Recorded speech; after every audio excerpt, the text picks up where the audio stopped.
আজকের এই ভিডিওতে প্রাচীন আয়ুর্বেদার কার্যকরী একটি হোম রেমেডি আপনাদের সাথে শেয়ার করা হবে, যা একবার ব্যবহারে আপনি আপনার দীর্ঘ এবং স্বল্পমেয়াদী কাশি এবং গলা ব্যথা থেকে মুক্তি পেতে পারবেন। কাশি মূলত শ্বাসতন্ত্রের রোগ, তবে নাক, কান, গলা থেকে শুরু করে ফুসফুস ও হৃদরোগেও কাশি হতে পারে। কতদিন থেকে কাশি আছে তার উপর নির্ভর করে কাশির কারণ নির্ণয় করা হয়। নাক, কান ও গলার সমস্যার জন্য অ্যালার্জিক রাইনাইটিস বা সাইনোসাইটিস থেকে কাশি হয়। যাদের গলায় প্রদাহ বা ফেরিনজাইটিস এবং গলায় ইনফেকশন যেমন টনসিলাইটিস থেকেও কাশি হতে পারে। দীর্ঘমেয়াদী কাশির প্রধান কারণ অ্যাজমা বা হাঁপানি। দ্বিতীয় কারণ 40 বছরের উপরের ধূমপায়ীদের সিওপিডি।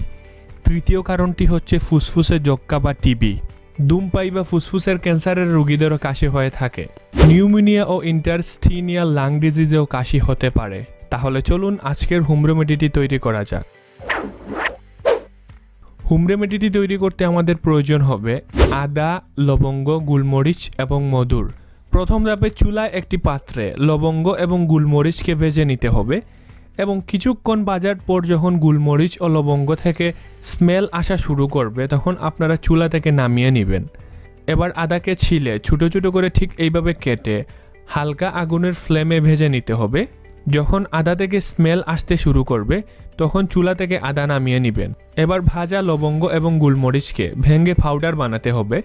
যেমনটা আপনারা এখানে দেখতে পাচ্ছেন, আমি এখানে পাউডার বানিয়ে নিয়েছি এবং একই সাথে আদাকেও ভেঙে নিয়েছি যাতে সহজে এর থেকে রস বের করা যায়। এবার আমি বলে দিচ্ছি আপনারা এই উপাদানগুলি একত্রে কিভাবে ব্যবহার করবেন।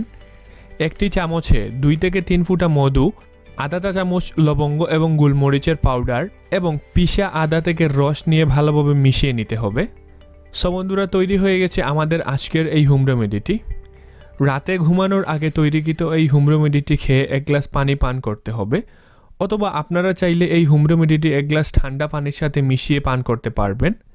মাত্র একবারের সেবনে কাশি এবং গলা ব্যথা ঠিক হয়ে যাবে। সো বন্ধুরা, এই ছিল আজকের ভিডিও। আশা করি ভিডিওটি আপনাদের উপকারে আসবে। ভালো থাকবেন সবাই। আসসালামু আলাইকুম। আল্লাহ হাফিজ।